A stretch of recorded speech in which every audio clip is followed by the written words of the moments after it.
menu bar as well. Right, we're recording. Right. Partly, I like to record everything because I share all of my work through the community education project I run called Ragged University.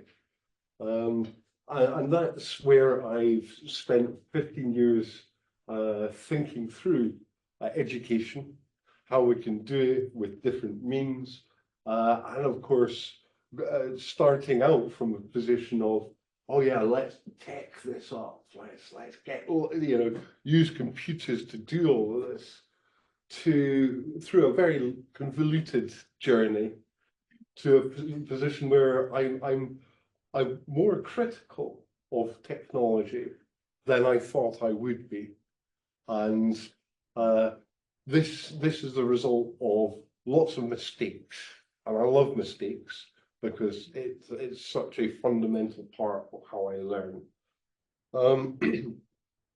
So today, well, I guess starting out with a little bit about what is Ragged University. So Ragged University is a free education project I started 15 years ago.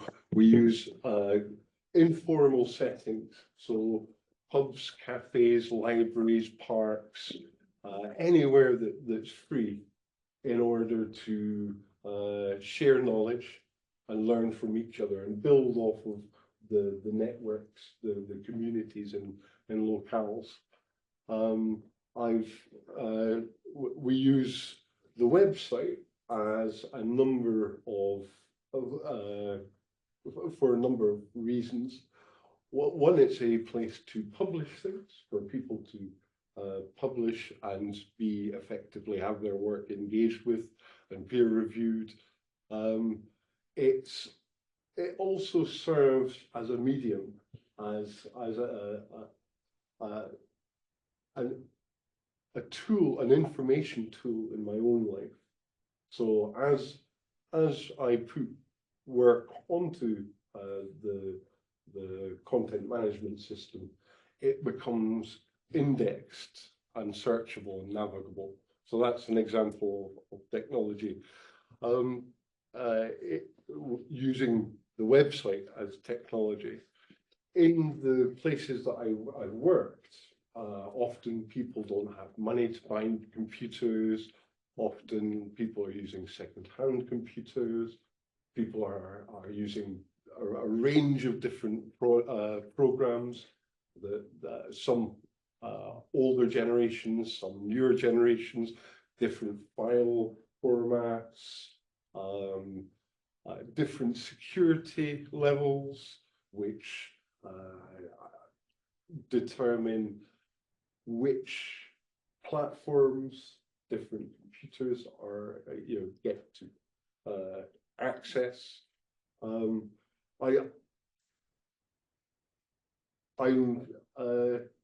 impressed over the years at just how many problems technology introduced.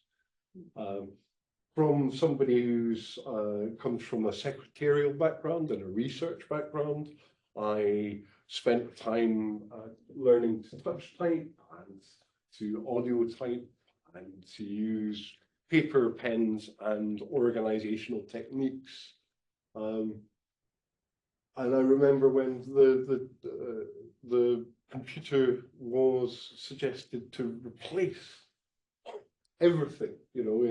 We would have 4-day working weeks, and these were producing all of these efficiencies. And I've come a full circle in some respects and realized the really good thing about a piece of paper or a book is you can't switch it off. It's a fundamentally stable and accessible technology. And also people are so familiar with these technologies. So that might introduce a bit about Ragged University. I aspire to search out ways of doing everything that happens in formal education in university outside of university. Um, Yeah. so yes, let's, so oh, right. It's just a. All right. So I'm going to break my presentation up into three broad sections today. Section one: what's technology doing in our lives? So this is where I've thought through how do I ground the difference between a piece of technology and a piece of educational technology. What does that mean in actual fact? And I'm going to be looking at neuroplasticity. Is anybody familiar with neuroplasticity? The way that nerves in the brain form connections and are stimulated to grow. So the physiology of our inherent technology. The second section, you know, there are a number of different things I look for in technologies. What makes me pick this tool over that tool, this company over that company, this coder and design team over that coder and design team. These are some of the general aspects that go through my head as I shop. And I've gone from a fast uptaker to no. I either want a large level of transparency or a very seasoned product before I will even consider giving a portion of my time over to adopting a new tool. It's got to be got to be worthwhile. The last section, so I'm thinking about corporate environments and whether they provide solutions or whether they create the circumstances for white collar crime. You know, what are the harms that are coming from our collective activity? So if we think about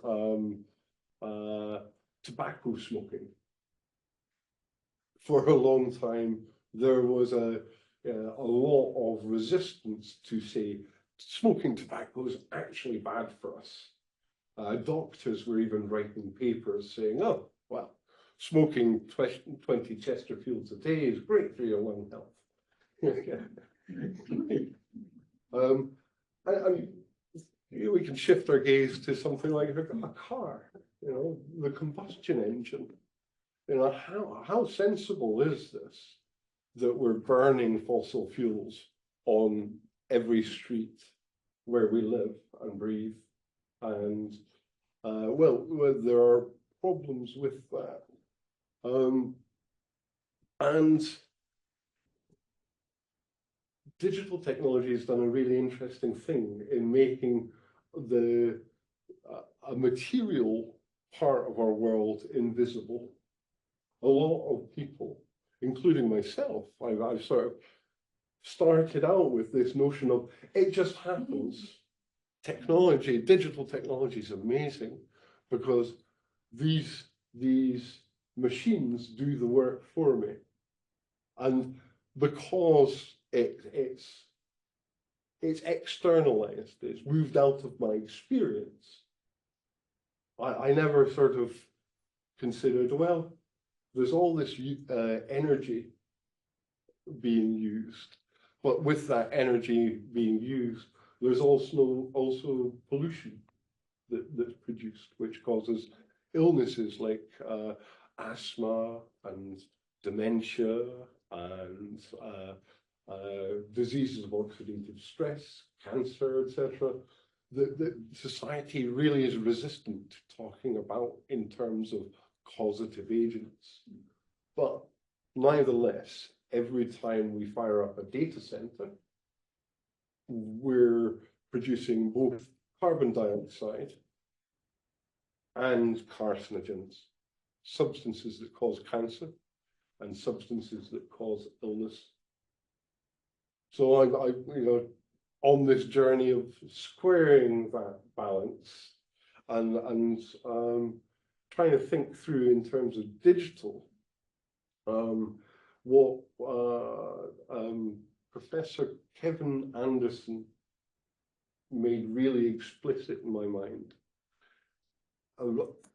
Does it make sense for us to drive 2 tons of metal a kilometre to pick up 2 kilos of groceries? And I think there's a lot in that. There's a lot in his analytical thinking. And Kevin Anderson does a great job of breaking down the sustainability and environmental costs. There's some great YouTube videos. So those are the broad sections. And I want to start with this because I really feel that it's a theoretical underpinning. It's how we can understand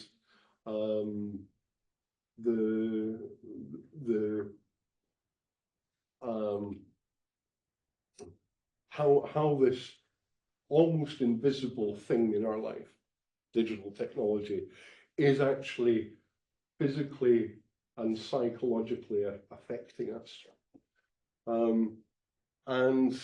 Here's a picture that I've used to, I've drawn on because I think it's a good metaphor. I feel what's happening outside in the physical world is reflected in our internal world. So I guess this it starts with thinking about what are helpful models to have in our minds, in our heads, when we're thinking through digital systems. And so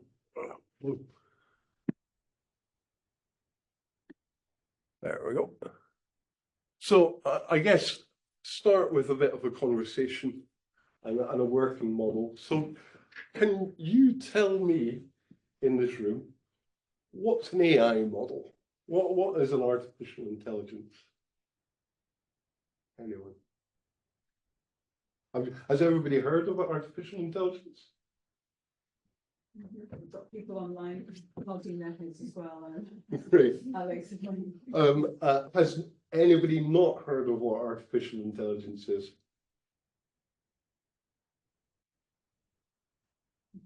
Oh, okay. Well, I guess I'll try and answer that question. Oh yeah. Give it a go. Would anybody online want to answer what an artificial intelligence is? Not looking for a super complex, all-encompassing answer. We're just trying to get a general sense, hold a model in mind, which, anyone? Bueller? My understanding is that AI is it's technology that is taking anything that's been put into any information that's been put into it, which the ones I think we have is everything that's out there on the internet, and learns from it so that it can make its own decisions based on that learning, and it will keep on learning from the interactions it has. That sounds good to me. Yeah. I know that it's partly expressed in algorithms and learning algorithms that take in data. What's the material reality of AI? How do people make sense of the physical costs of what happens when you go on? I think Google and Bing now automatically run an AI for every query, whether you want it or not. So how are people sort of getting a sense of the costs what material things happen when you go baked beans, put baked beans into Google? There's data centers that need to be run on energy and also to cool down the data centers, because whenever it runs, it produces heat. So you'd have to use air conditioning, water, any kind of cooling system, which requires energy.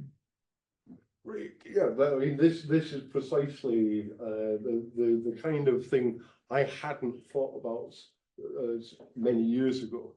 I just, because I'm not standing beside a whole bank of machines that start turning their lights on and making noise when I do something. It's just not being a part of it. My awareness, like the minerals involved in the machines, the metals, and how these are being disposed of, or not really effectively disposed of. Our waste problems are very significant. But I shall try to stick to the presentation. Okay, how does AI develop?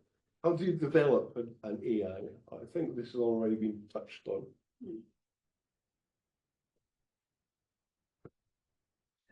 As it was already mentioned, that AI like, is trained by our interaction with them. So like, yeah, so they basically get trained by for example, the request that we are asking of AI.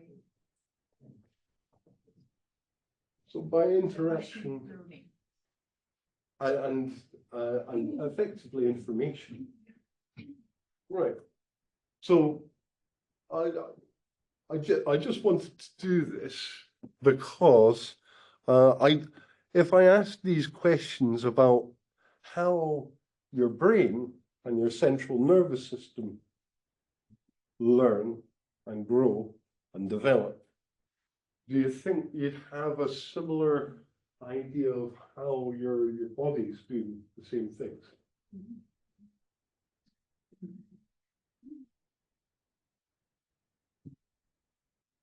So,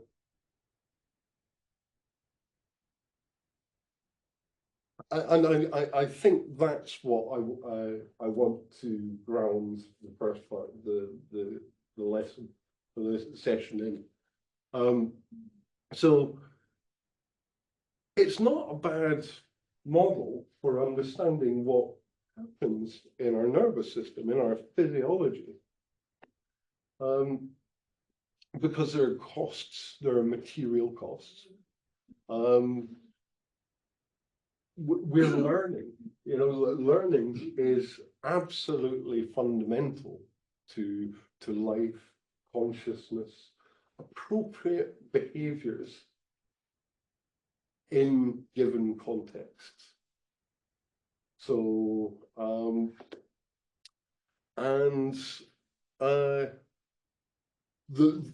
as we grow up, of course, part of teaching and learning and being part of relationships, being a part of in landscapes or playing and games and stuff, this is all exposing our biological systems to sensory inputs, informational inputs.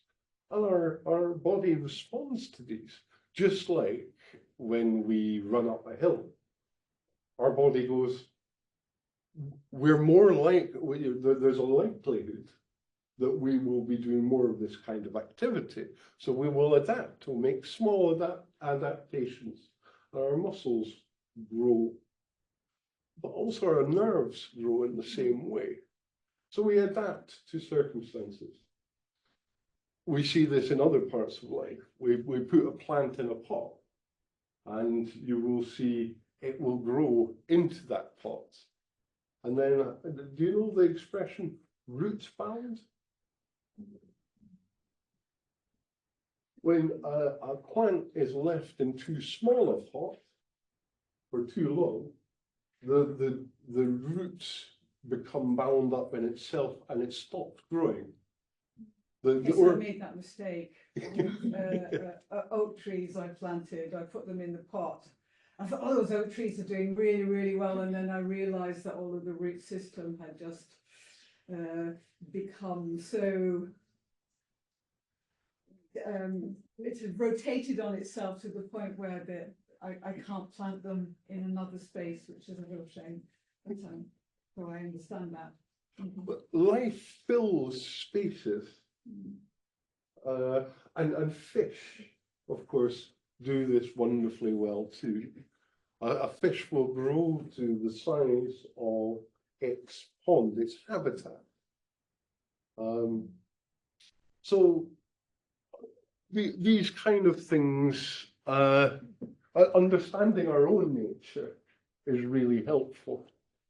I've just got Yes. Jenny who's summarising. She says, so where an AI is trained on data, perhaps from the internet, our brain and neural network is trained on experiences. Absolutely. The feedback from the environment as well. Yes. And philosophically, there's a famous comment from the Greek figure Socrates. The unexamined life is not worth living. Now, I'm curious, is the unexamined life lived at all? So if you've never experienced something, you lay down no memories. You can draw on no memory. You can barely, you could argue that you can draw on frames of reference, but still, there's no lived experience. So how can one talk about something that one has no experience of? So that all counts a lot towards pay attention in life. Drink in your experience. Life is precious. And all of these lovely affirmations. And I guess that's why we use technologies to enrich our lives. We're a major reason. And if we're getting, if our brains and nervous systems are growing according to more experience, to the exercise and activity we do, why would we want to externalize that experience? So, for example, say there's a film coming on that I want to see at the cinema. I love movies. I said, well, if I give you £10, could you go and watch it? Great. Oh, well, that's that sorted. Tick. What the enrichment, all of that activity, you may come back and go, oh, well, the movie was this, give me your experience of it. It's only a cipher of the real experience. You get the benefit of doing that work. I don't. And if I get a computer to do that work, all of that, all of those mistakes, all of those happy coincidences, all of those accidents where you've gone to the library and you've seen somebody that you knew and you went for a coffee and they're studying a completely different course, but they've told you something that is just perfect to help you think about the assignment that you're currently doing. And it's serendipity. It's being, as Mark Johnson talks about it. Are you familiar with Mark Johnson? Nobody this year. We are. It would have been last year. We had some students. Very interesting cyberneticist. he talks about noise. A system needs noise to evolve, you know. Otherwise, if nothing new happens, nothing happens outside of our frame of reference, how does a system ever develop into something beyond its own initiation? Rather like, how does a plan ever extend beyond the system it's been bound in? Noise is it's almost opportunity, whether you take it or not, because it's what the environment offers you. Yeah. But it may be that it's not, you're not directly experiencing it, but you could. And that's the point, it has potential. Yes, going back to that example in the library, you've gone to the library and you're doing your essay for a week, and you see two friends, two familiar faces, and you think, oh, I could do with a break, and there's opportunity costs. Do I just stick, I'm going to focus and carry on writing, or do I go over, have a coffee, have a chat? There are different, if you do this, you can't do that. If you do that, you can't have this. And that's what gets spoken about as opportunity costs in economics terms.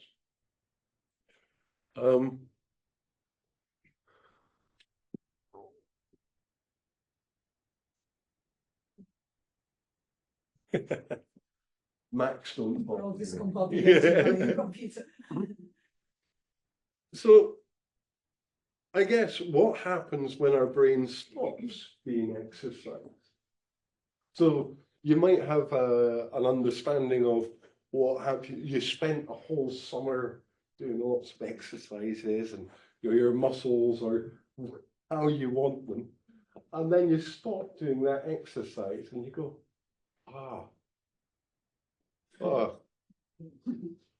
but I had muscles. Where have they gone? Well, the same thing that happens to muscles happens in our brains. And this is becoming very studied because of dementia and where mental health deteriorates later in life. And it's happening more earlier and earlier in different generations now. The world, of humans has to have a very serious conversation about a number of things. But it's through sustainability, a systems perspective, we can understand how things are connected. And just to briefly talk about that, for example, they've found that people doing high cognitive jobs, they've been working very hard through their life, they get offered an early retirement, and the traditional impulse was, yes, I don't have to work. I can just not go in, and I don't have to do the things that I'm told, blah, blah, blah, blah, blah. And they found that that's very, very cognitively damaging for people. And unless people maintain the exercise that their nervous system has been doing, there are very steep cognitive declines. There are also cognitive gains, aren't there? Because there's that lovely story of taxi drivers in London. So you may have been on a taxi in London, and the taxi driver probably has less so now, probably making the point you're making, because they have, they have digital technology to help them. But a few years ago, a taxi driver could create in their minds a map of London, right? And when they did experiments, when they had a look inside the taxi drivers' brains, they found that the area which, the visuospatial area, was significantly developed in comparison to other people. And so they said, well, this development happens because they're exercising that part of the brain. So they were building that. So as well as pruning, you can also build that kind of thing. Absolutely. You know, you use it and you will develop it. Not use it. And Lisa, as soon as they stopped, it began to go away again. Yeah. Yes, and you'll find this with musicians, you know, and pretty much anything. Our life adapts to the tasks it experiences. So here we've got a simpler system becoming more complex. This system is becoming more capable, I guess. So if we think about this as a chat GPT model or an AI, as more data, you know, it's exposed to more data and it does more stuff. And everybody's getting very excited about the amazing capacity for us to get a machine to learn how we do stuff. And more. But as the models are becoming more complex, what's happening inside our brain? Are these are our capabilities disappearing? And I'll introduce a small anecdote here, which demonstrates synaptic pruning or neural pruning. So when neurons aren't used, they become excised. You know, the connections between them are retract, and those will disappear. And I was in Edinburgh, and I went to buy a coffee, and I took out some money, and I gave them. And this, it seemed a very nice, bright woman. She was, I guess, middle 30s. And I was given some change. I said, "You've given me too much money." And she looked, and she couldn't count up the change. I said, so I pushed it out, and I worked through very basic arithmetic. I'm not good at maths, but I've got functional maths. I can count things, I can add things, I can subtract things.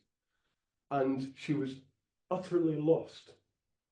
And I said, "Don't worry, this is what I owe you." I gave her the money. And she said, I'm sorry, I've not done mental arithmetic for so long. I just use my phone.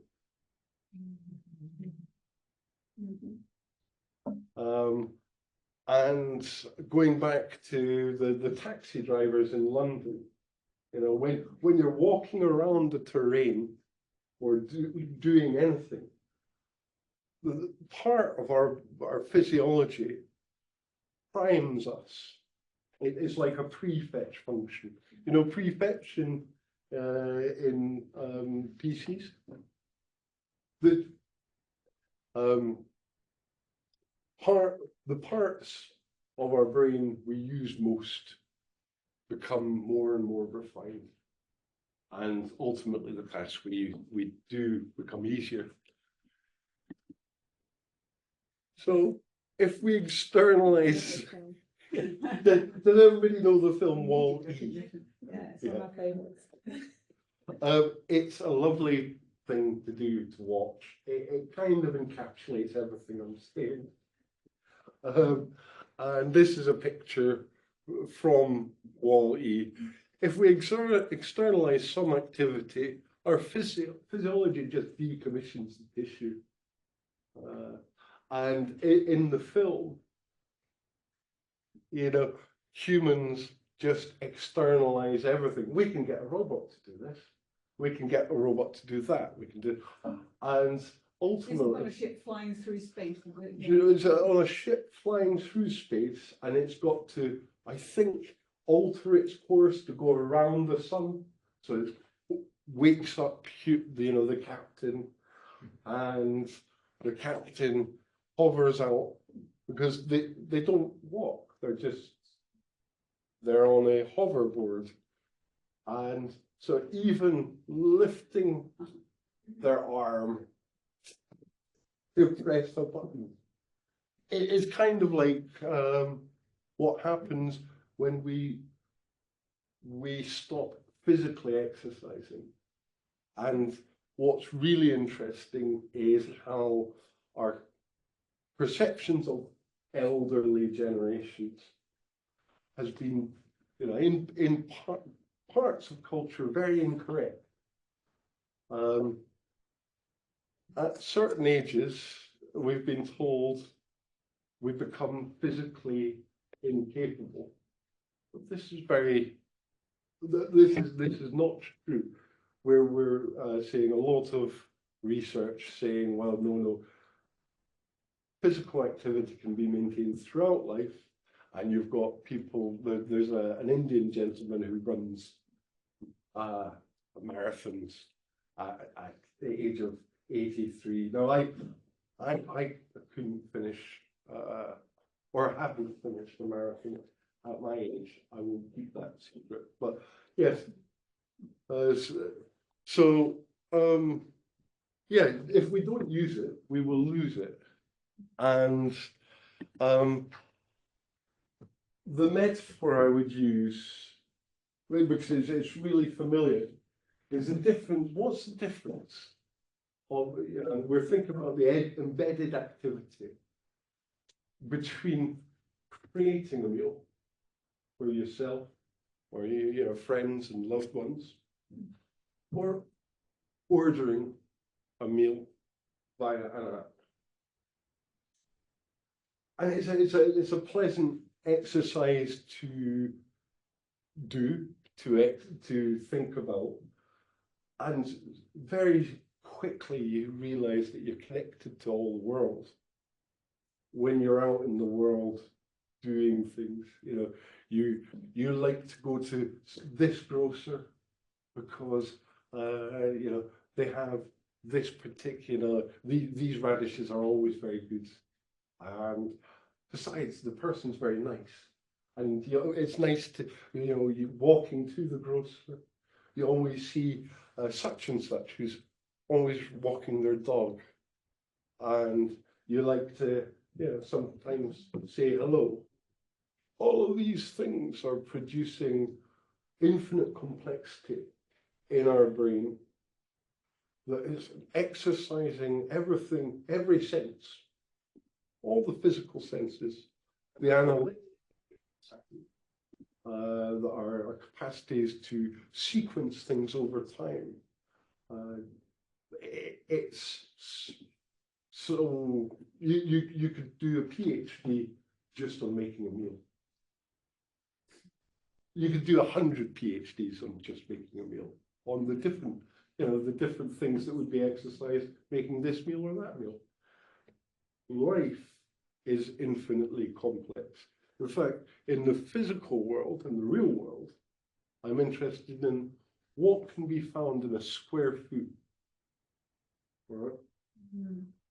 And in real life, it's you can zoom in and zoom in and zoom in and zoom in, and you'll always find more information, new information, different information. In a digital space, you simply don't have the same amount of information. It's not got the same information density as the real world.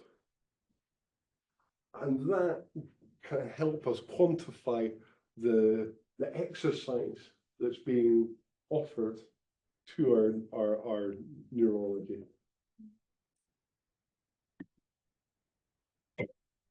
and pressing a button. Is it as much fun? I'll let you think about it. Sometimes. Yeah. So the ed tech, we're bringing this back to educational technologies. What's the difference between a piece of technology and a piece of educational technology? For me, I think an educational technology, so is the technology you're designing creating a black box convenience in the life of an individual by allowing the individual to avoid doing activity which helps them understand their environment and task. So just to explain the term black box, I picked it up from, Susan mentioned it, so Bruno Latour, isn't it? This, wherever black box is created, what happens inside that space is hidden.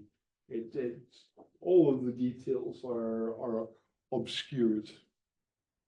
So how the story of that meal, I've opened up an app, pressed the button, and a beautiful meal has appeared, and I eat it. Everything between the inception, well, all of that is unavailable to me. I don't know anything about the production of the food. I don't know where the chickens were raised, or whether these are vegetables being made by a mass agro-industrial chemical farm, or whether it's a small farm that uses traditional farming techniques. It basically becomes invisible. And it's a convenience. It's sold us because it shortcuts us all the way around some places. And in a sense, we can understand owning a car like this. It's a black box. You get in a car and you go to your destiny, but all the people, all the things between on that physical journey that you could have encountered, you don't, because you're going at 30 miles an hour and you can't stop and talk to Mrs. Smith, who's got, out in the park for a daily stroll, or past the grocer, who's shouting out to you, oh, well, we've got beautiful strawberries. So it's you're getting into a black box. Because it's a part of life that can't be examined because of the choice you've made.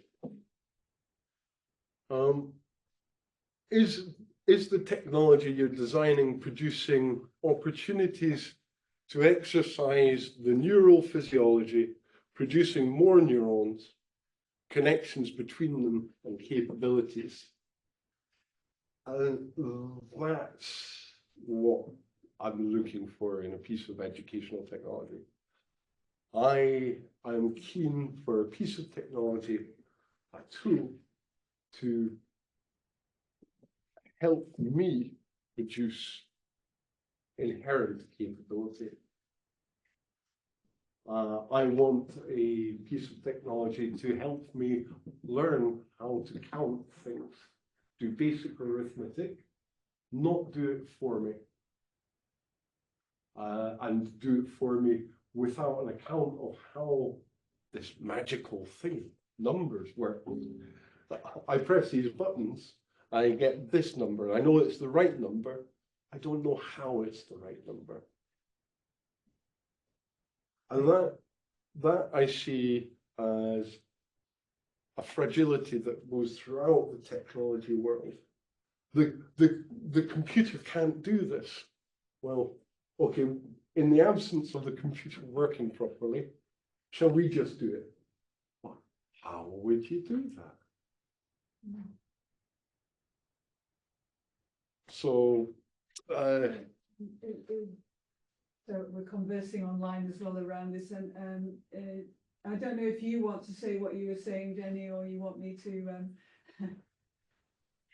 I'm happy to speak. I was thinking about what you were saying, and it was making me think of a book that I read a few years ago called *Sapiens*, where they were talking about how pre-civilization humans would be generalists, and they could do so many things. They could identify edible thing, thousands of edible and inedible things, could treat minor illnesses, could do midwife someone through labor, could hunt animals, strip, that all that food preparation stuff, start a fire, etc., etc., etc. And at the dawn of sort of stable civilization, cities and agriculture and that sort of thing, actually what happened is we became specialists. So you're a farmer, or you're a warrior, or you're a midwife, etc.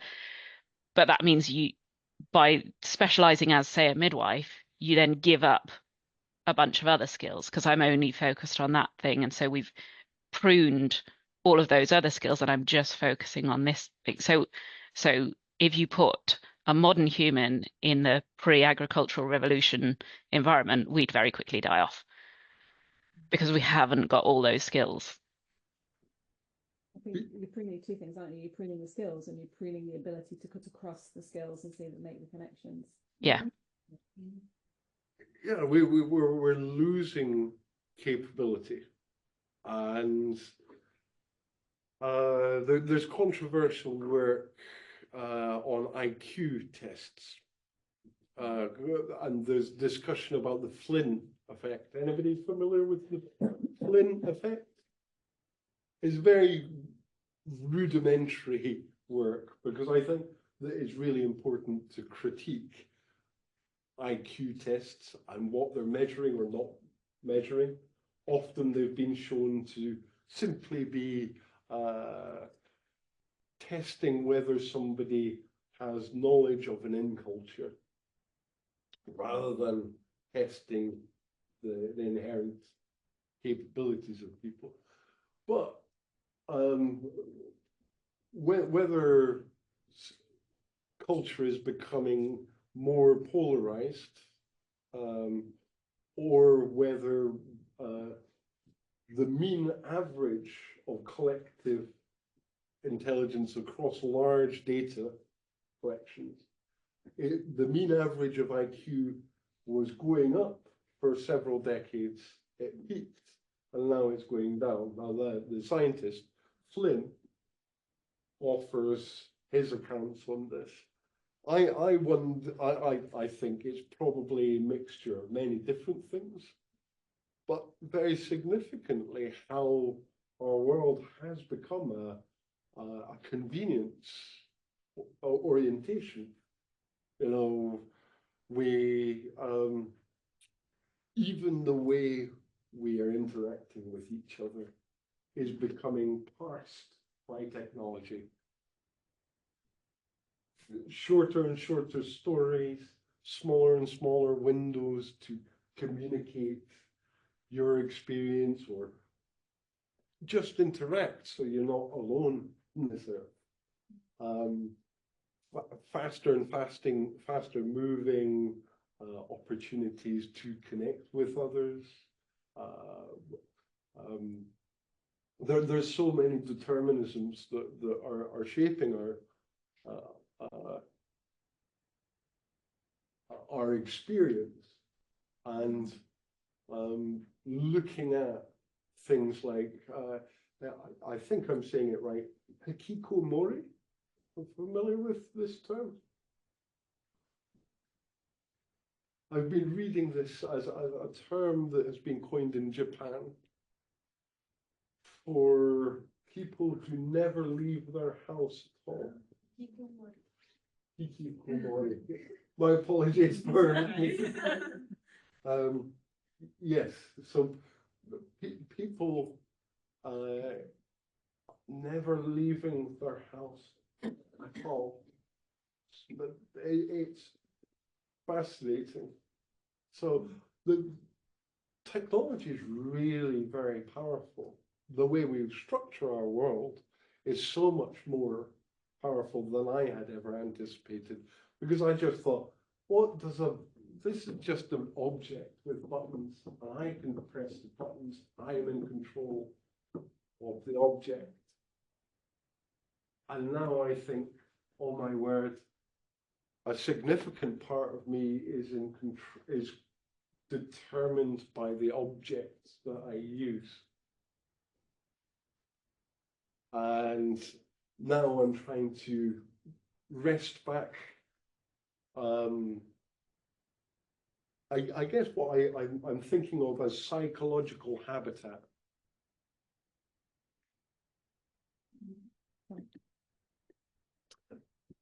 So just to give you, so what I've been talking about is about neuroplasticity, how our nervous system grows, develops, changes over time. And to leave you with a thinker, I think, is very useful. There are great YouTube talks that she gives. She basically carried on where Darwin left off. There was lots of work in between, but she's one of the contemporary thinkers. So Darwin did a lot of different work. One of the things he looked at was the density of the brains of animals, and found wild rabbits had bigger, more densely packed brains, more neurons than domestic animals. And he put it down to the complexity of the environment. Think about sapiens, in the wild, situational awareness is always being exercised. Whether it's going, there are delicious raspberries over there, or there are foxes over there, or I know about this time of day, the sun goes down and it's lovely to sit up there.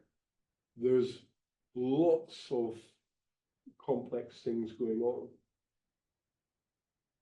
In a cage, how much can a rabbit really think about?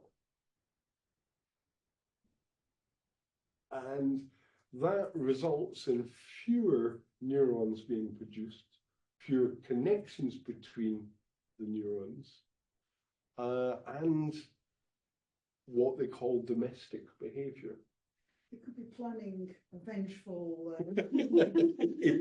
against all the laboratory people that are keeping it in the cage.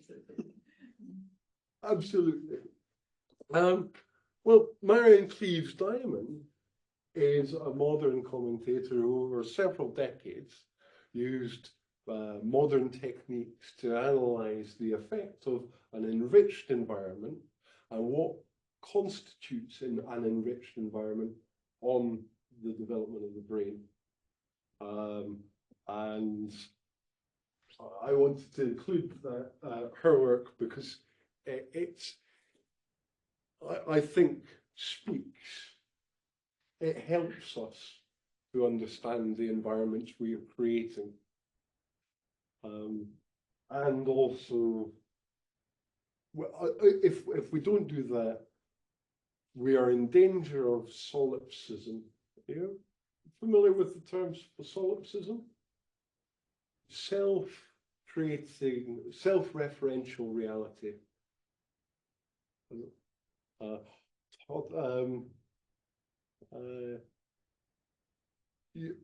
You're never, if we never reference anything other than our own human culture, we're living in a solipsistic circle. If we don't develop the capacity to look at the situational awareness, i.e. what's happening in the environment, going, wait a minute, maybe we shouldn't be burning all of this coal and petrol. maybe it might be a good idea to have a conversation about what's happening outside of human culture and affects human culture. If we don't have that conversation, it's like being on a ship and going, we don't need radar. We'll get there. What could go wrong, right? We've pointed the ship across the ocean, just press go. And so solipsism is a term in philosophy to discuss self-referential ideas. When we can't get outside of our own frame of reference, we are environmentally blind.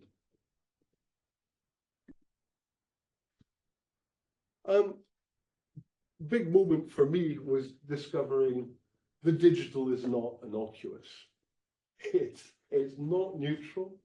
It's not harmless. It's not just a box which I press a few buttons on, and that has very limited effects on me. Now, I grew up with one of the first home computers. It had less than 1K of RAM. And now everything's digitized, and we've got computers that are learning how to do human complex tasks. That's not a very big span of time. And here are just 4 papers to illustrate some of the bizarre things that are being discussed and analyzed. Our computer is the digital, the virtual experience really can it physically affect us? Well, there are lots of papers now on auditory and tactile hallucinations. Has anybody ever heard their phone ring, gone to look at it, and nobody's called? That's an audio hallucination, auditory hallucination. Have you ever felt your phone vibrate and checked it, and nobody's? That's a tactile hallucination. And doctors first started reporting these. So why, a simple definition of the hallucination is a situation where a mental awareness of something has been signaled by an external stimulus which didn't occur. Does that make sense? So what's going on? Well, they had to start reporting this. Doctors were pulling out their pages going, but I did feel that. I did hear that. And you can look up phantom ring syndrome and phantom vibrate syndrome. People developing physical withdrawal symptoms. Right? So we're familiar with this notion. People can take chemicals and become physically addicted to chemicals, and that when they stop taking chemicals, their body will produce these withdrawal symptoms. And if you give them more of that chemical, those withdrawal symptoms will stop. They've found this with digital technologies. So they're investigating that. That overriding digital technologies, lights, sounds, buttons, just those patterns, exposure to patterns, can effectively override very, very ancient self-preservation mechanisms. People can play computer games forget to eat and sleep. And there are cases where people have just expired. You know, I don't know how many people have tried to stay awake for 48 hours. I find it a grueling thing. It's a very, very challenging thing for me. So that's quite interesting that that level of trial can disappear when put in front of a system of lights, buttons, and noises. Just with a sensory input, you can hyper excite the nervous system. Just very briefly, Jenny, do you want to make your point? Yeah, I was just thinking about that sort of phantom vibration of a phone. And I wonder if hallucination is the right word, or perhaps it could be more of a misappropriation of a sensation. So say there's a muscle twinge, a digestive movement, a uterine contraction, something.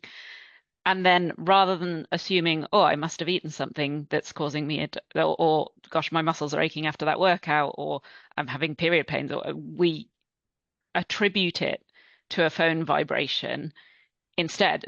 It's still a fascinating phenomenon, but is that a hallucination or is that a misappropriation? Well, now you're getting into definitions of what an hallucination is or is not. There is no single absolutely agreed term of what an hallucination is, or even consciousness. Why I offered one. I think that's imagining a sensation or perceiving a sensation that doesn't have a physical reality is a different thing than experiencing a sensation in physical reality and explaining it incorrectly. I guess it's partly accounting for whether it's a pathology or something that increases situational awareness and appropriate behavior in given contexts. Yeah, I'm thinking like in our modern society, is it more acceptable, more common to say, is it easier to say, oh, I've got a strange sensation, that must be my phone? We're sort of primed to assume that a sensation is a phone vibration, whereas if we don't always have a phone in our pocket, we might then not be primed. So it's about our attention and what we're primed to perceive. If you'd like, what I can share is a range of research around this. It seems to have been explored in terms of what they've called the near miss phenomenon, specifically associated with varied schedule reinforcement, which associated with B.F. Skinner's behaviorism, and analyzing the effects of what crudely we can call broadly random patterns.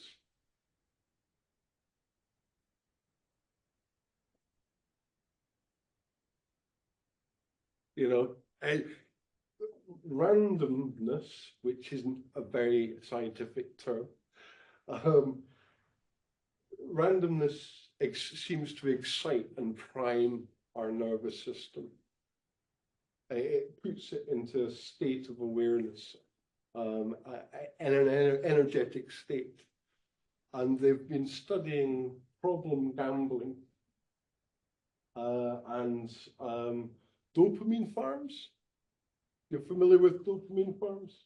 So the deliberately manipulating people's sensory experience to excite them, to hyper excite them, and to get them to fixate, to fixating, abnormal repetitive behaviors is one of the terms used in the literature.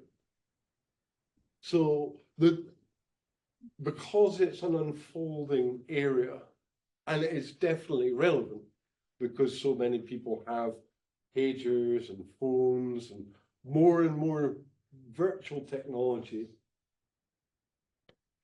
priming, whispering to our neurology, there might be new information here. Check. Check on LinkedIn, check on Twitter, check on Facebook, check on WeChat, check on this, check on that, better check your emails, check Canvas, check Blackboard, check, and all of these cues exist somewhere in our head. If you can remember them, they're a cue because you're checking them.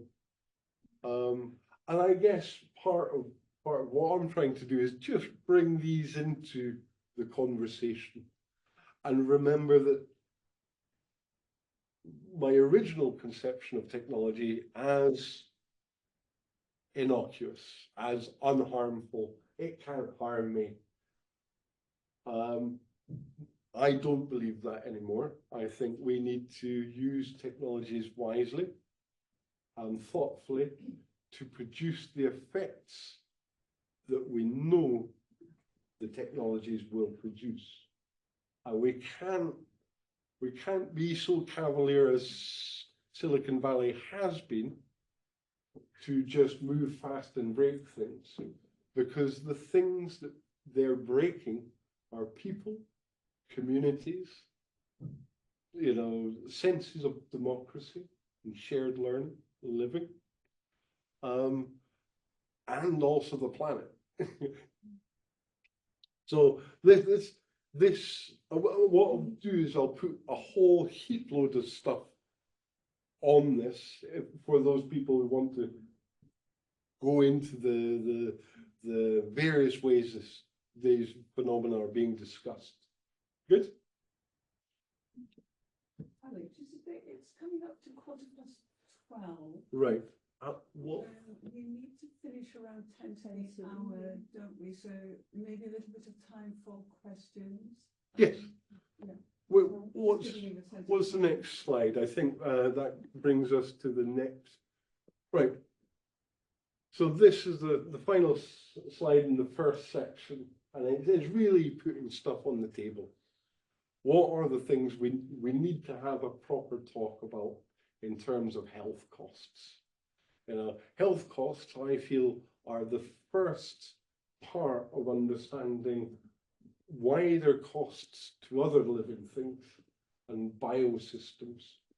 If it's affecting the world out there, it's likely affecting the physiology in here, and vice versa.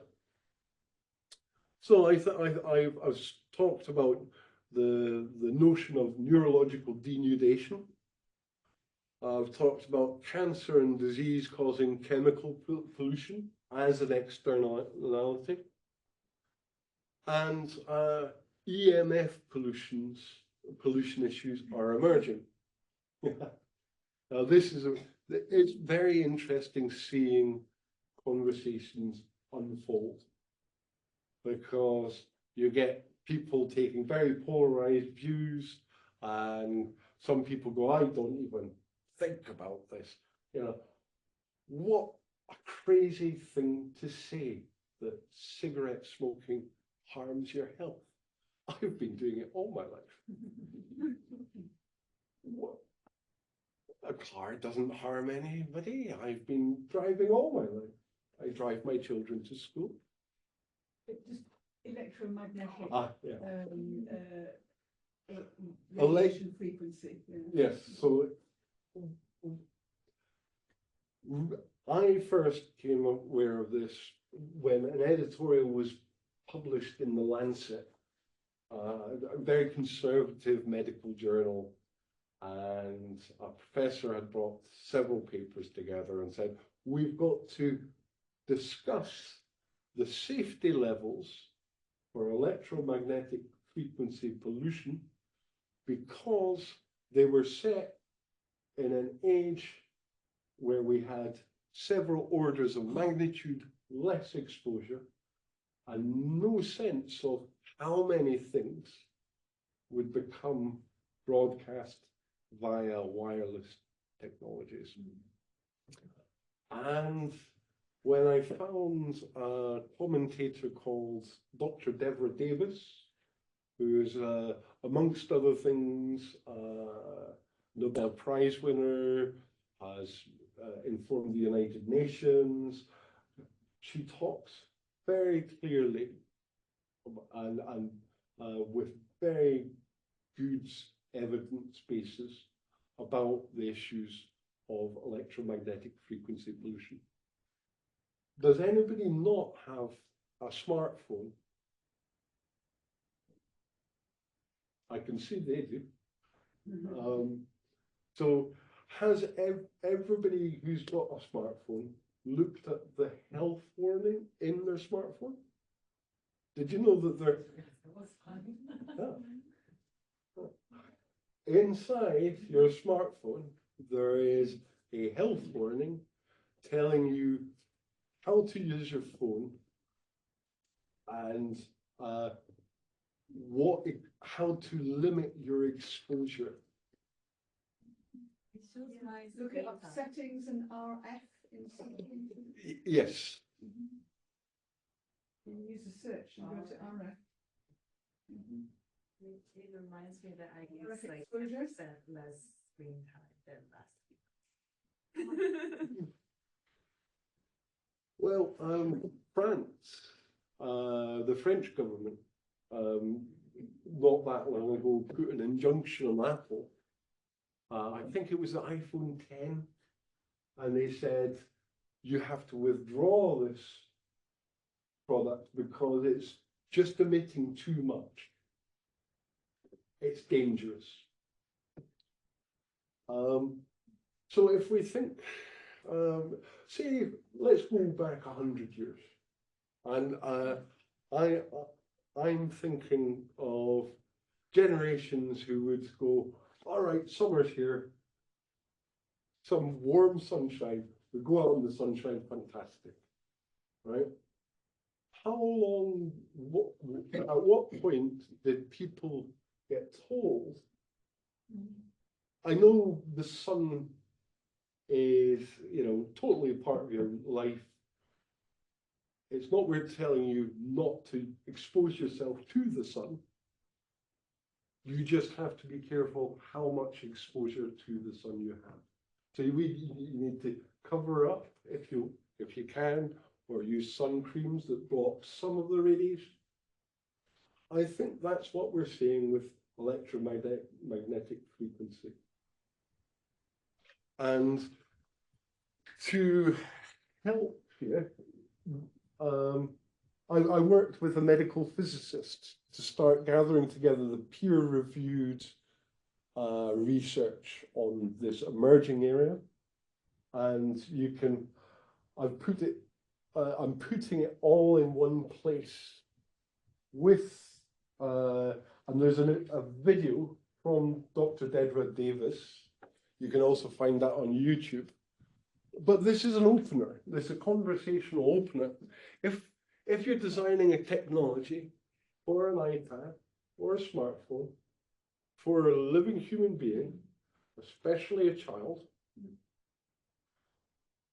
we must take into consideration the health science, the esteemed scientists that have really been passing the, have had their work very well scrutinized, are saying about the health costs. And I think a great starter place is Dr. Deborah Davis, because she's worked globally and has there's little doubt, if any, about her credentials. So that's, I think, us at the end. Oh yeah, I kind of touched on this. Cognitive blunting. So back to the how the hallucinations, or what they're calling hallucinations, are coming about. The perverse incentives. So when you pay somebody to do something that's unethical, you're creating a perverse incentive. And in Silicon Valley, they started to discover what the gambling industry had done. And they realized, the gambling industry in Las Vegas went, we can literally addict people. We can get people sitting in adult diapers at fruit machines. And they don't care whether they win or lose. What they care about is they're sat in front of the machine. And that's what's called problem gambling. And the science behind this, that the gaming industry took up, was B.F. Skinner's behaviorism. And he had shown that you can produce what he called gambling behavior in test subjects by using specific patterns. But what this ultimately does is it creates a type of stress and reward. And the chemical dopamine has been shown to be released. And when people become hyperexcited and the nervous system is giving the internal signal of win, when they're not winning, it has a knock-on effect to cause the nervous system and the body, the physiology, to respond to stress by releasing enkephalins, which are, they've got the same chemistry as endorphins. Endorphins, if you don't know, they are gram for gram as potent as morphine. So our body produces these opiates in order to anesthetize us, in particular in response to traumas. And what these also do is they interfere with learning. So you struggle to lay down new memories. You struggle to move your focus. There are lots of things they're looking at.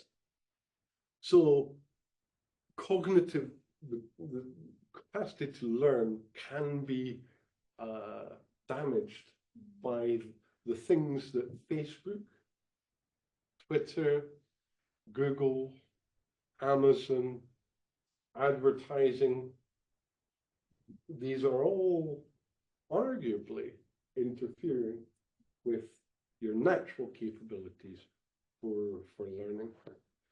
And I think that's, yeah, just 40 minutes, less than 40 minutes now. yeah, cool. Well, shall we? I'd love to hear your thoughts. Is this making sense? Is it helpful? What are your thoughts? What am I missing?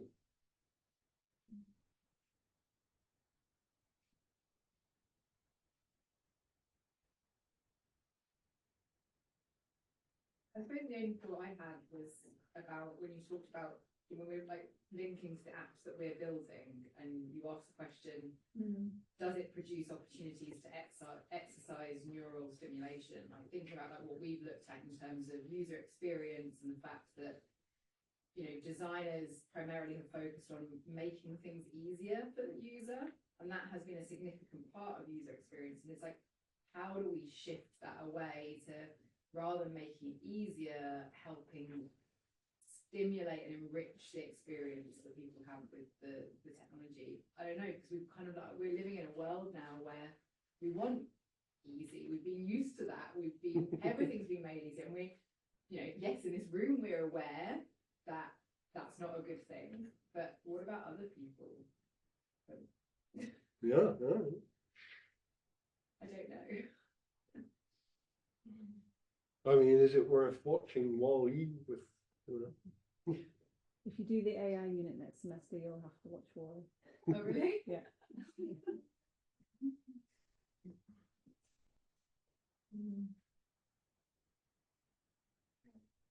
I don't have a question, more of a comment. So far we've been learning about the effects, the impact of digital technologies on environment. So it was really good for me to hear how it actually affects individuals, like on a health level. So, for example, I have never thought and didn't actually believe that these things, not like I knew that they existed, but I didn't want to believe that they actually affecting our brains in a health level. I thought maybe like mentally maybe there, but like physically actually like damaging our brains. I didn't think that it is actually happening. So it's good to know. And also like the same thing, today we're thinking about that we are developing an app for teacher parent communication.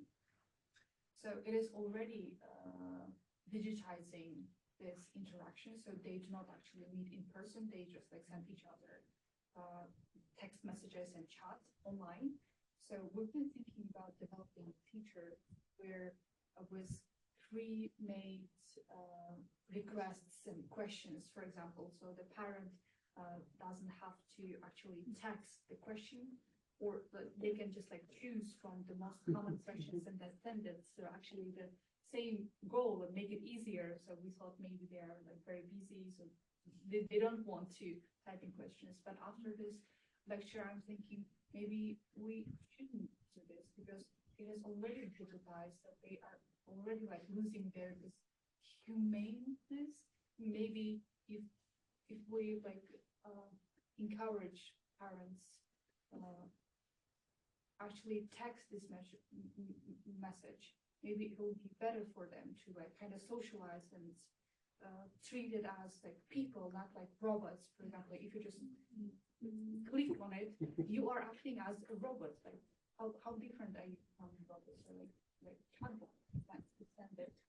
Yeah, so like just solves the problem. Indeed, I mean, it could be an interesting way to approach this by offering people choice and insight into what each choice offers. So if we use the metaphor of an app that helps people eat healthily, you've got one route which is convenient and helpful, and it's the right general direction. But there's an awareness you've raised in your user base that, oh well, do I want to do a bit of exercise? Do I want to be looking after this? Because every hour I put in now benefits me when I'm 80. It benefits me next month. Because, well, I thought I've got a bit more time this week, so I'll choose the challenging version of the app that's challenging me and come up with a dinner, invite 4 friends and cook for them. Oh, well, I did that, and now I've got one more recipe in my head, and that leads to more opportunities. I don't know. I think people need to, humans collectively, we need to understand the costs and the effects of our choices. And in the digital world, there are more and more people, which I'm sure your course will be introducing you to from ethical design considerations to yeah, why are you using 10 kilowatts of energy when you could use 1 kilowatt of energy? It's actually would speak better to get an investment, lower costs. So yeah, I'm just trying to think about how do we change behavior, or give people routes.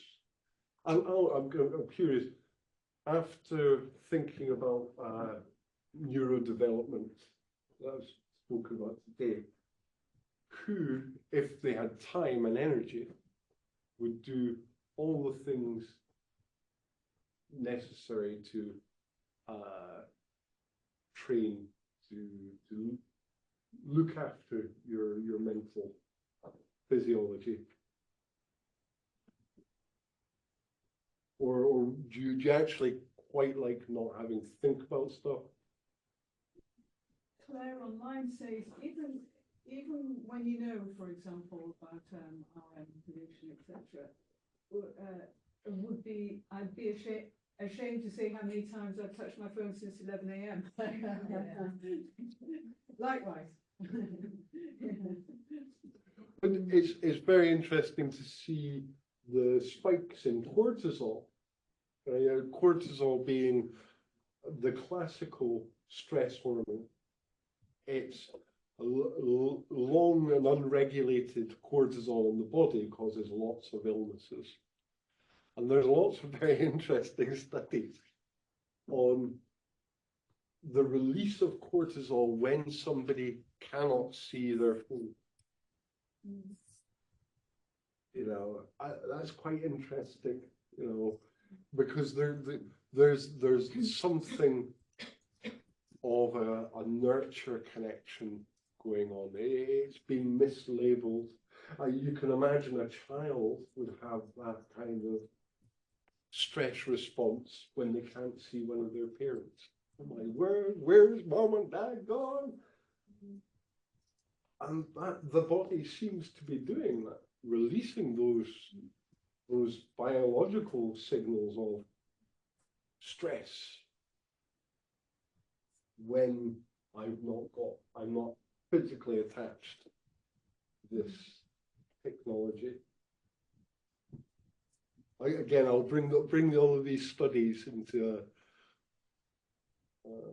not knowing when my phone is causes me major distress online, and there's research that suggests, that even having your phone in a drawer in a room can cause stress. Yep. And but it's got to be careful not to minimize the effects of stress, because it's easy to think, oh well, say somebody who's seen some terrible situation in life that's big and abrupt, say an earthquake, you know, really been acutely shaken up, stressed out. It's almost easy to go, well, that's going to impact us worse than lots of low-level stress throughout our life. But they've actually shown that chronic stress has the same medical outcomes as acute stress. And we pay the piper, to use a colloquialism, but we pay the cost of that stress as we get older through life. And these can impact on diseases of oxidative stress, diabetes mellitus, glucose intolerance, atherosclerosis, heart disease, mental and cognitive decline. So it is important to have enough time in your life where your body's not in some kind of stress state.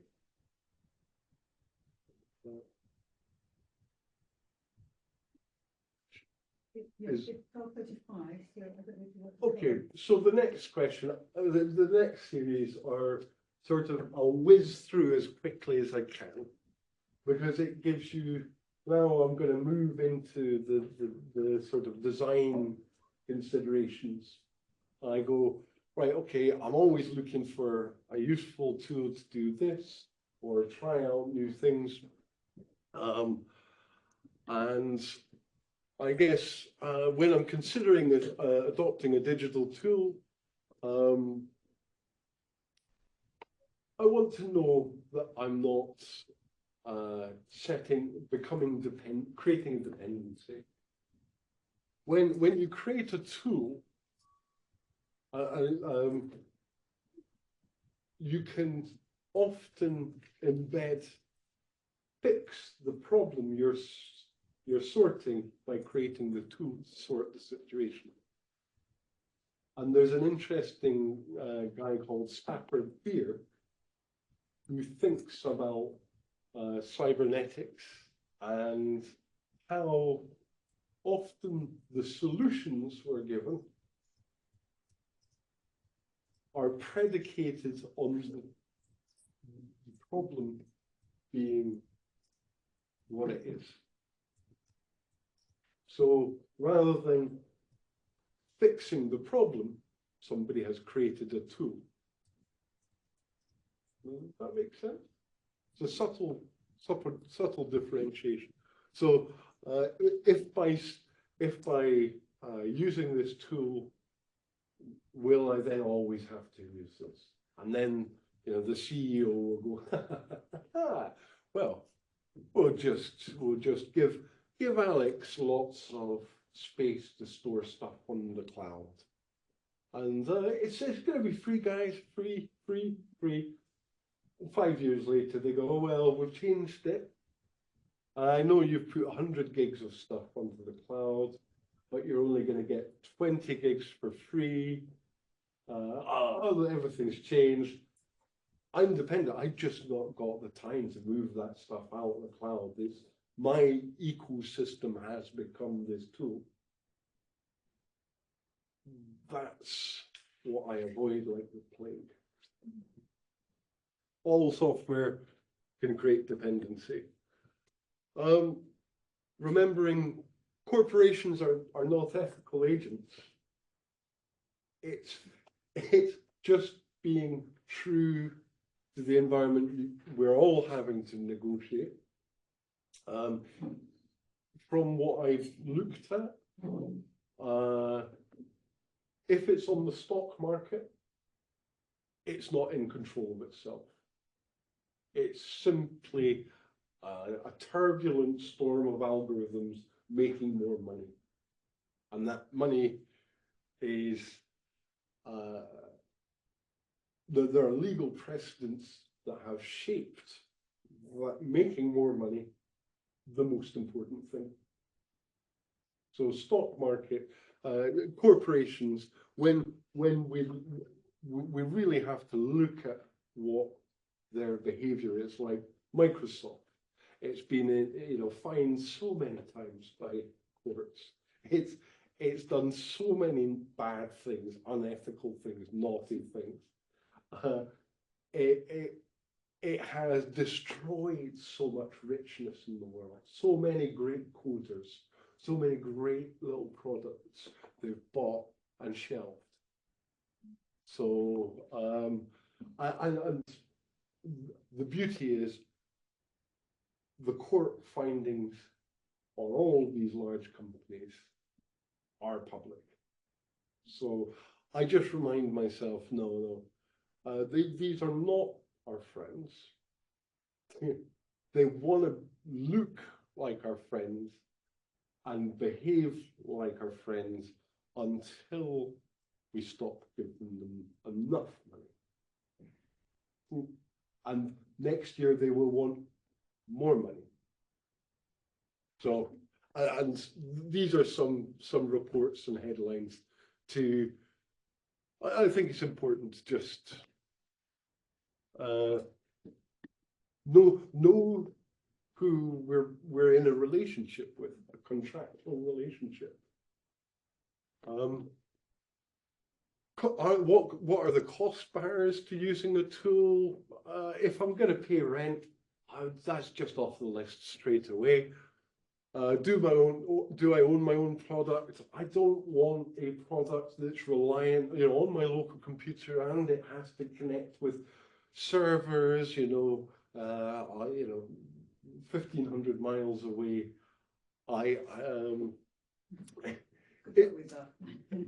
Well, yeah.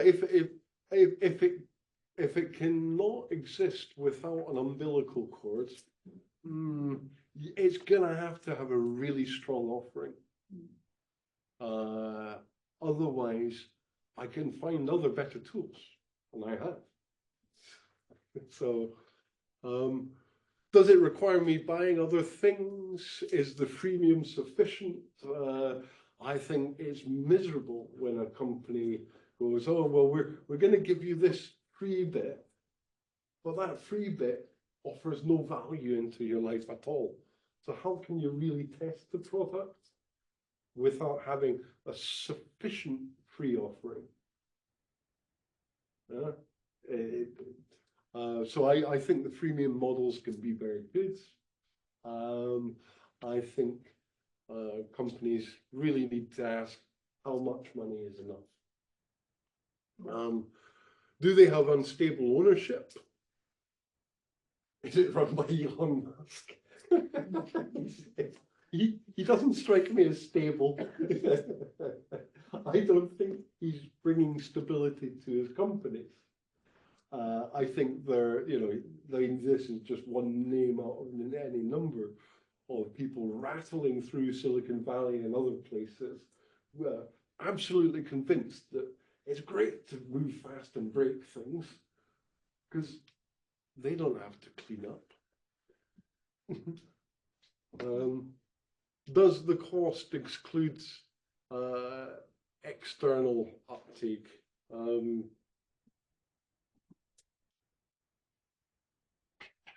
What did I mean by that? What did I mean by that?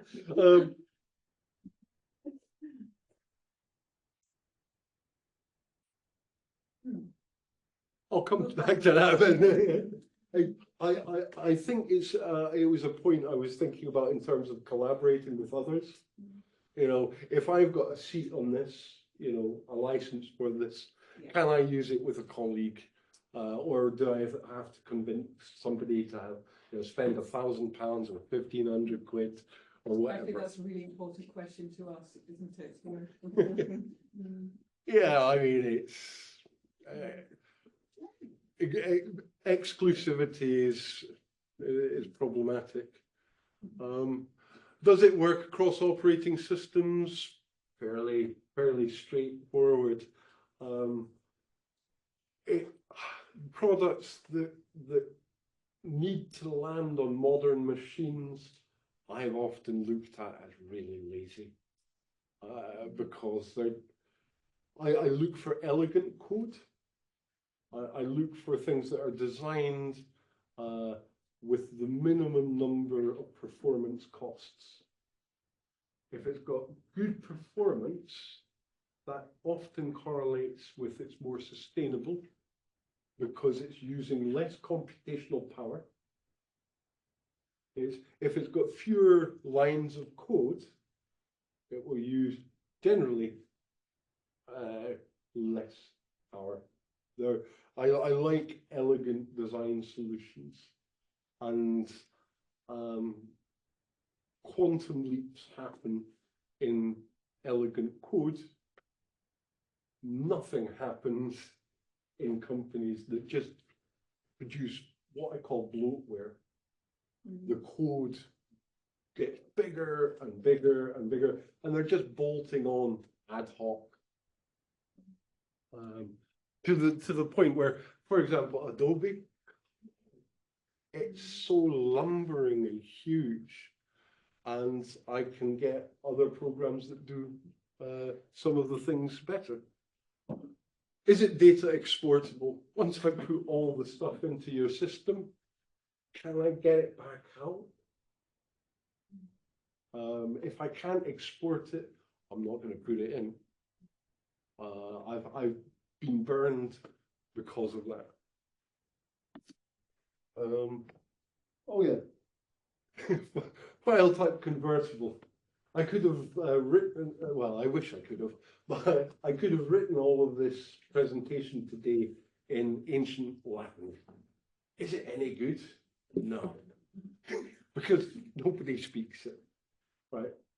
I want a file type that's readable, that's accessible. I don't want another damned bespoke way of parsing the information, or I want a workaround. It's it's associated with the lock-in. Small hardware requirements. The more things you get your computer to do, the slower it goes. So if something just takes up all of this computational power, it's usually an indicator to me that it's lazy coding. That there's a reliance on the brute force of Moore's law.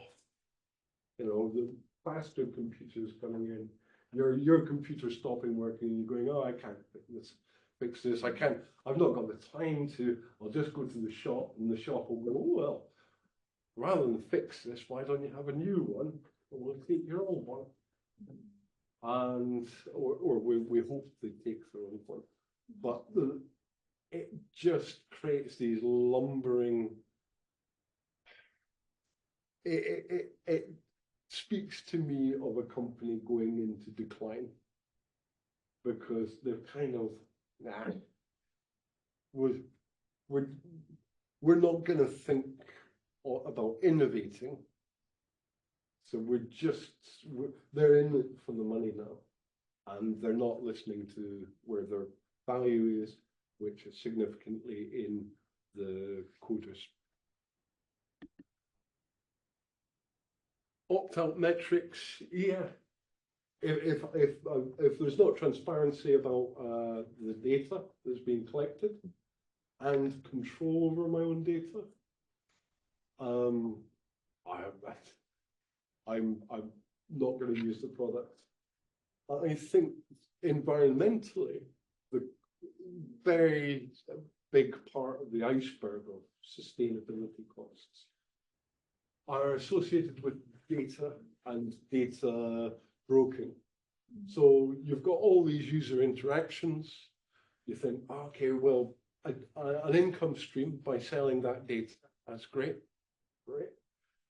We sell that to the data broker aggregates it, and then they duplicate it, and they sell that to another data broker, and then they duplicate it, and they aggregate it, and it's usually low quality data. It doesn't offer particular design insights, development insights. It speaks to Taylorism as a process of factory management to speak to investors.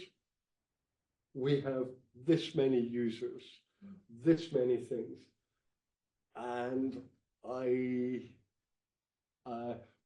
think, yeah, I'll leave it on. I think a big part of the obscured cost of technology is the advertising and the data brokering. I also think there's psychological pollution.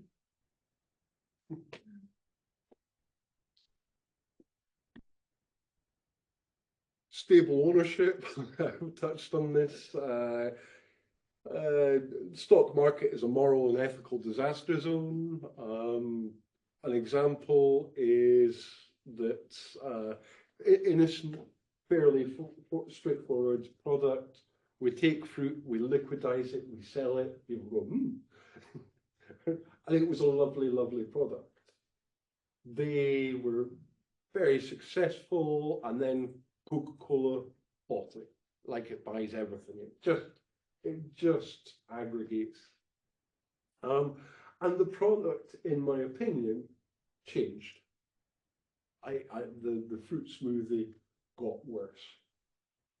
That's subjective, but when I look at the ethical association, the commentaries on Coca-Cola versus the people who were innocent, Coca-Cola is very problematic in the world.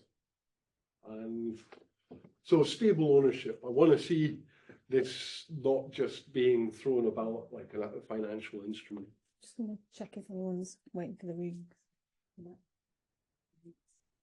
Yeah. So jargon free, yeah. Why create a new word for something we've already got a word for? Sometimes apps will produce a new funky language, and it kind of loses me as a market share. Humanities and the academics can do that as well. So, Yeah. yes. We're all prone to it. A tool not on the cloud. If it's, yeah, there is no cloud. There is only somebody else's computer. It's only going to cost, to access data. There are so many costs that just become invisible. I wouldn't, unless it's a file transfer service. There are very few things that I can. Why would I put my software in California, and every time I want to use my software, use a connection from here, across an ocean, to do something really simple? Why would I drive 2 tons of metal 1,000 meters to get 2 kilograms of shopping? An argument that's put forward is that the cloud tends to run off renewable energies in a way that something on your local drive may not. That's the argument that's put forward for the greater sustainability of the cloud, question mark. Yeah. It needs interrogated, the cloud, I think. So we're at 53. No intellectual property appropriation. Some very bad practices have emerged. I think this is a bit obvious. You put your photographs online of your lovely summer with your cousins, and suddenly Facebook owns the copyright and has created, anyway. No, it's a bad premise. No data brokering. I think I've covered that. I think this is a carbuncle. Deletable accounts and files. So Yes. I want to take, like deleting I had about 10,000 followers on Twitter. I wanted to delete everything because I don't think it's healthy anymore. I don't think leaving that data online just so that I become another, it's a stat to get investment. And that's why I've put the unicorn there. They often leave dead people, or lots of dead people on Facebook because they're users. And Zuckerberg, etc., can go, well, we've got this many people, so we're worth this much. Quantitative analyses, I don't think, are worth very much without very qualified qualitative analysis. We understand quantitative through the qualitative. And that's so. Is the software elegant code, seasoned code, innovative code?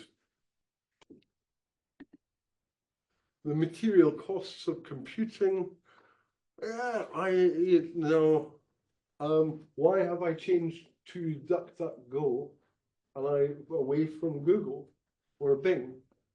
Because I really don't think it's a good idea to fire up AI for every single inquiry without choice. It's expensive. I feel I've got a responsibility to limit how much I'm contributing to a toxic physical environment. Moral disengagement, to leave you on a happy note. How much you've developed your wonderful apps. There's super duper. People are really picking up it. You've created an ed tech that's enriching people's lives. Business community comes along and goes, "This is great. Can we just ring your user base for all its data? We will give you loads of money. You can take that money and do lots of good things in the world." At what point do you go, actually, yeah, I'll do this little naughty thing so that I can do the nice thing later on? The world is burning because parents all around the world want to give their children the best opportunities in life. The world is burning because children all over the world want to make their family proud.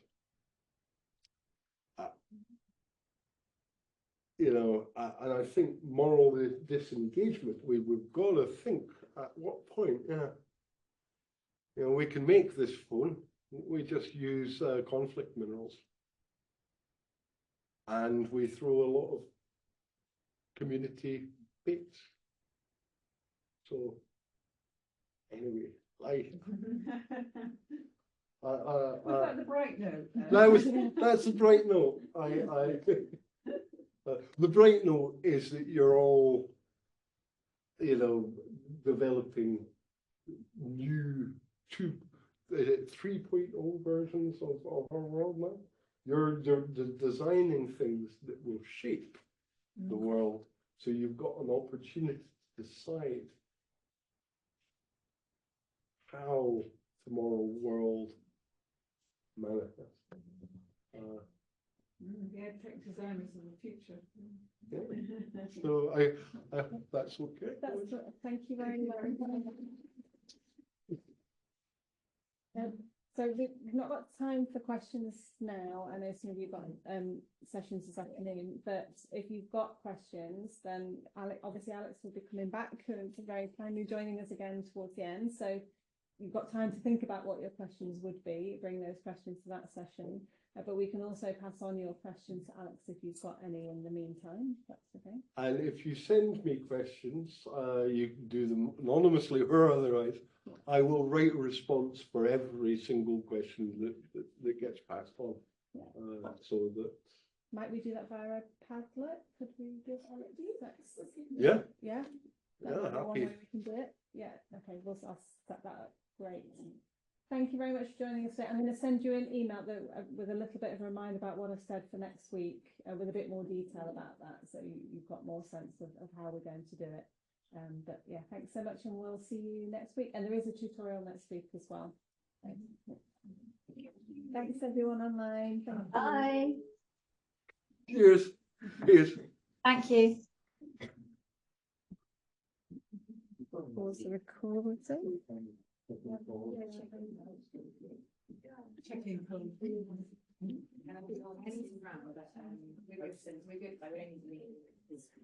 good.